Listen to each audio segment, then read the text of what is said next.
नमस्कार दोस्तों, मैं अवश पांडे जीएस पुराण में आज आपका एक बार फिर से स्वागत करता हूं। घटनासार की ये करंट अफेयर सीरीज जारी रहेगी। ठीक है, कुछ कारणवश ये लेट हो जा रहा है, लेकिन ये सीरीज जारी रहेगी पूरा जब तक ये मैगजीन खत्म नहीं हो जाएगा। इसी अगस्त के महीने में ही पूरी मैगजीन खत्म हो जाएगी। इस चैनल को सब्सक्राइब कर लीजिए अगर अभी तक आपने नहीं किया, बेल आइकन दबा लीजिए। और जितने भी दोस्त आपके फ्रेंड्स या जो भी पीसीएस की या फिर आने वाली किसी भी वनडे एग्जाम की तैयारी, चाहे एसएससी हो चाहे जो हो, तैयारी कर रहे हैं, बहुत ही इम्पोर्टेंट ये सीरीज ये लेक्चर होने वाला है। तो बिना समय गंवाए हम स्टार्ट करते हैं अपने आगे की जो कहते हैं सीरीज को बढ़ाते हैं। ठीक है, तो बांग्लादेश के प्रधानमंत्री शेख हसीना की भारत की, आपको पता है कि शेख हसीना इस समय बांग्लादेश की प्रधानमंत्री नहीं है। मोहम्मद यूनुस वहां के समय प्रधानमंत्री है। शेख हसीना करंट में इस समय जो आज की जो डेट है 10 अगस्त जो वीडियो रिकॉर्ड हो रहा है, उस समय शेख हसीना बांग्लादेश के प्रधानमंत्री नहीं है, उस समय भारत में है वो। ठीक है, तो ये करंट अफेयर क्योंकि पहले का है इसलिए हम इसको पढ़ेंगे। बांग्लादेश की प्रधानमंत्री शेख हसीना का एक उच्च स्तरीय प्रतिनिधि मंडल के साथ अपनी 2 दिवसीय यात्रा 21 और 22 जून को भारत पर आई। अपनी इस यात्रा से पहले 9 जून 2024 को प्रधानमंत्री मोदी के शपथ ग्रहण समारोह में भी वह शामिल हुई थी। 22 जून को पीएम मोदी शेख हसीना के बीच नई दिल्ली के हैदराबाद हाउस में द्विपक्षीय वार्ता संपन्न हुआ। वार्ता के बाद भारत और बांग्लादेश के तीस्ता नदी जल के संरक्षण और प्रबंधन के लिए मेगा परियोजना सहित 10 समझौतों पर हस्ताक्षर किए। पीएम मोदी और उनकी बांग्लादेशी समकक्ष शेख हसीना के बीच वार्ता के दौरान इन समझौतों को अंतिम रूप दिया गया। ठीक है, इन समझौतों में व्यापक आर्थिक साझेदारी पर वार्ता शुरू करने और रक्षा संबंधों को बढ़ावा देने भी शामिल है। दोनों पक्षों ने डिजिटल क्षेत्र, समुद्री अर्थव्यवस्था यानी कि ब्लू इकोनॉमी, रेलवे, अंतरिक्ष, हरित प्रौद्योगिकी यानी कि ग्रीन टेक्नोलॉजी, स्वास्थ्य, चिकित्सा जैसे कई महत्वपूर्ण क्षेत्रों में संबंधों को मजबूत बनाने के लिए समझौतों पर हस्ताक्षर किए। भारत और बांग्लादेश राजशाही और कोलकाता के बीच नई ट्रेन, ठीक है, सेवा और चटगांव तथा कोलकाता के बीच नई बस सेवा शुरू करने की घोषणा की है। बहुत ही इंपॉर्टेंट, इसको नोट कर लीजिए। ट्रेन कहाँ से कहाँ चलेगा? राजशाही और कोलकाता के बीच में। बस कहाँ से कहाँ चलेगा? चटगांव। ठीक है, कोलकाता दोनों आएगा, ट्रेन और बस दोनों आएगी। बस ये जो बांग्लादेश की जगह बदली है, ट्रेन राजशाही से और बस चटगांव से। ठीक है, पीएम मोदी ने कहा कि बांग्लादेश से इलाज के लिए आने वाले लोगों के लिए भारत ई मेडिकल वीजा सुविधा शुरू करेगा।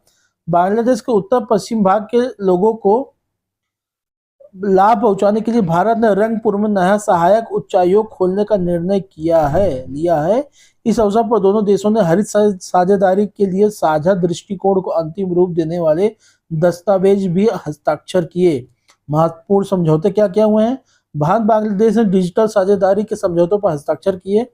समुद्री सहयोग और नीली अर्थव्यवस्था पर इन्होंने क्या बात की? इस समझौते पर उद्देश्य समुद्री सुरक्षा, सहयोग में संबंधों को मजबूत करना और नीली अर्थव्यवस्था क्षेत्र में अवसरों की खोज करना है।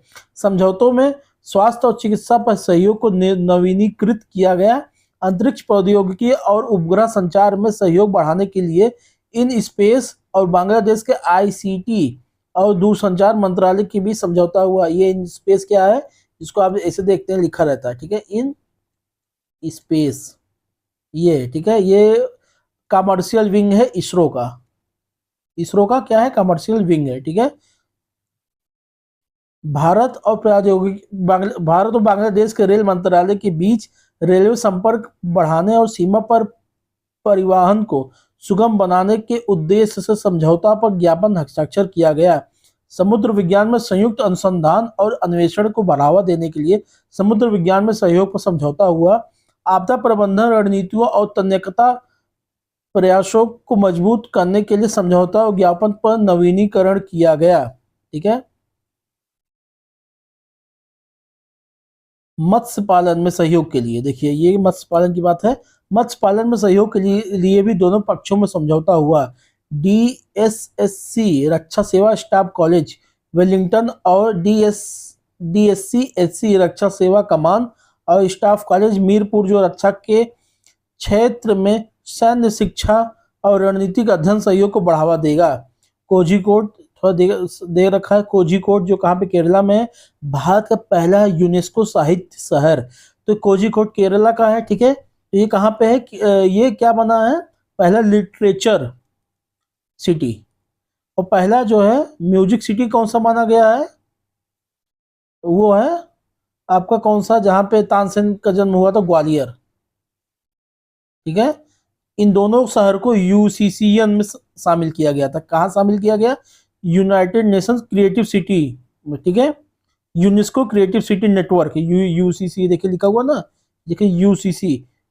ठीक है, यूनेस्को क्रिएटिव सिटी नेटवर्क में, सिटीज नेटवर्क में। तो मैं इसको आपको बता देता हूँ, ये थोड़ा पढ़ लेते हैं क्या लिखा हुआ है। अपनी समृद्धि सांस्कृतिक विरासत के लिए प्रसिद्ध उत्तरी केरल के कोझिकोड को 23 जून 2024 को आधिकारिक रूप से भारत का पहला यूनेस्को साहित्य शहर घोषित किया गया। अक्टूबर 2023 में कोझिकोड को यूनेस्को यूसीसीएन की साहित्य श्रेणी में स्थान मिला था। ऐतिहासिक रूप से कोझिकोड को कालीकट के रूप में जाना जाता है। कैलीकट, अब आप जमूरी कैलीकट का नाम सुनते होंगे, कैलीकट पहले ना, तो इसको कोझिकोड कहा जाता था। केरल के मालाबार तट पर स्थित कोझिकोड में 500 से अधिक पुस्तकालय, 70 प्रकाशन और एक सशक्त साहित्यिक शिक्षा आधार है, जिस कारण से इसे 2012 में मूर्तियों का शहर कहा गया। मूर्तियों के शहर का टैग मिला था। तो इम्पोर्टेंट मूर्तियों के शहर के टैग किसको मिला हुआ है, तो कोझिकोड केरला को मिला हुआ है।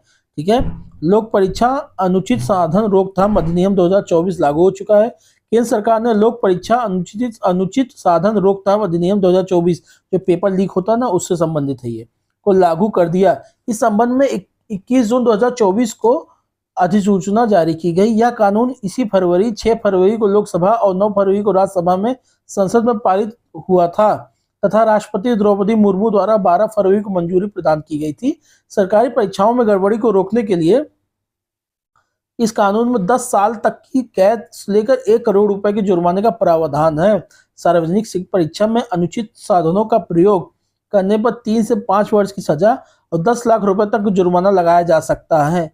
इसमें नकल पर रोकथाम के लिए न्यूनतम 3 से 5 वर्ष तक की कैद और इस तरह के संगठित अपराध में शामिल लोगों को 5 से 10 साल तक की जेल की सजा और न्यूनतम 1 करोड़ रुपए के जुर्माने का प्रावधान है।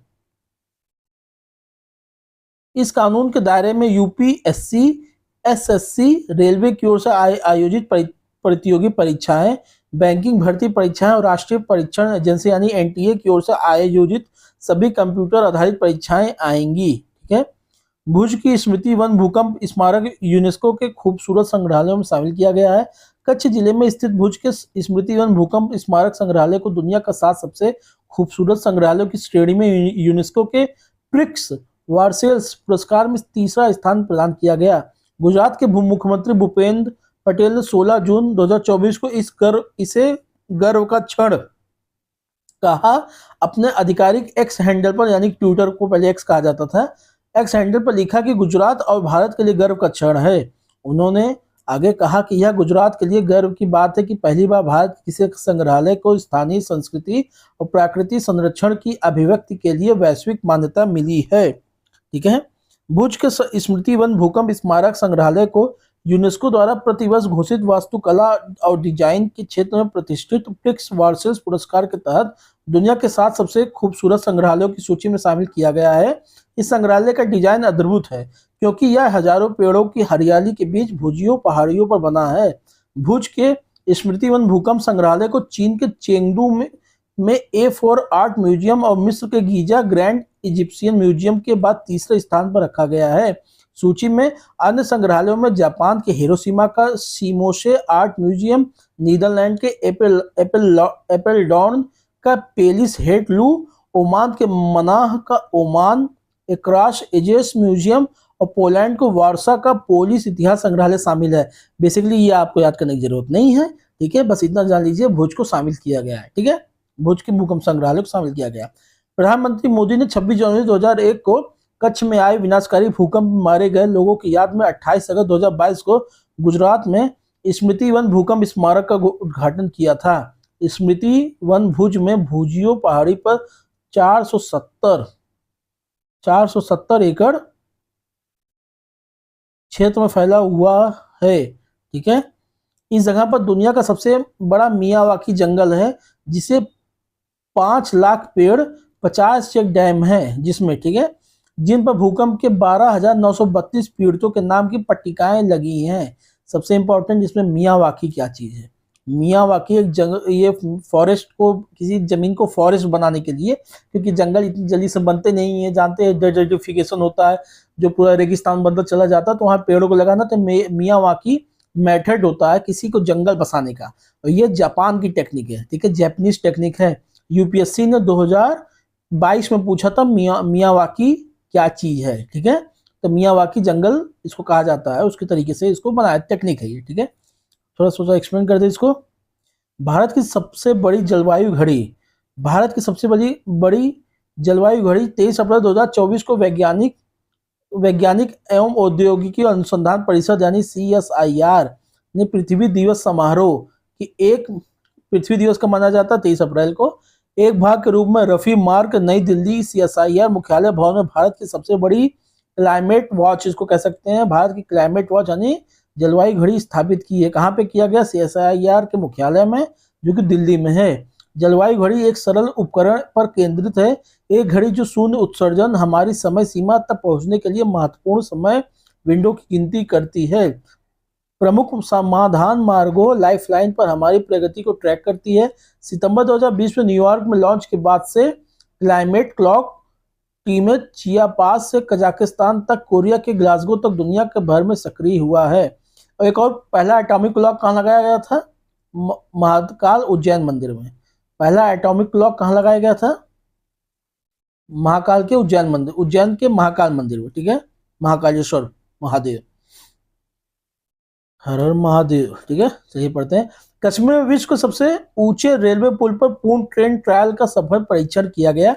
जम्मू कश्मीर में कश्मीर घाटी के शेष भारत से रेल लिंक द्वारा जोड़ने की दिशा में 20 जून 2024 को एक महत्वपूर्ण उपलब्धि भारतीय रेलवे ने हासिल की। इस दिन रेलवे ने संगलदान से रियासी तक लगभग 46 किलोमीटर के खंड पर मेमू ट्रेन का सफल परीक्षण किया। इससे पहले 16 जून को 2024 को इस रूट पर रेल इंजन को चलाकर सफल ट्रायल किया गया था। जम्मू और कश्मीर के रियासी जिले में बक्कल और कौरी के बीच स्थित यह पुल 1.3 किलोमीटर लंबा है और चिनाब नदी तल से 359 मीटर, मतलब 360 मीटर लगभग ऊंचा है, ठीक है, मीटर ऊपर है, स्थित है। यह विश्व का सबसे ऊंचा एकल मेहराब वाला रेलवे पुल है, जो 227 किलोमीटर लंबे उधमपुर श्रीनगर बारामूला रेल लिंक यानी कि USBRL परियोजना का हिस्सा है। चेनाब पुल का निर्माण एक सहयोगात्मक प्रयास है, जिसमें विभिन्न अंतर्राष्ट्रीय संगठन और भारतीय प्रौद्योगिकी संस्थान यानी IIT, रक्षा अनुसंधान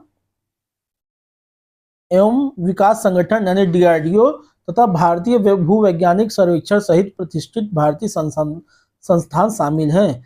इसमें 17 खंड है, जिसमें मुख्य मेहराब 467 यानी 467 मीटर लंबा है, जो इसे अपनी तरह का सबसे लंबा खंड बनाता है। मेहराब में स्टील के बक्से लगे हैं, स्थिरता बढ़ाने के लिए बक्सों में कंक्रीट भरा गया है। पुल में 93 डेक खंड हैं, जिनमें से प्रत्येक वजन का लगभग 85 टन है।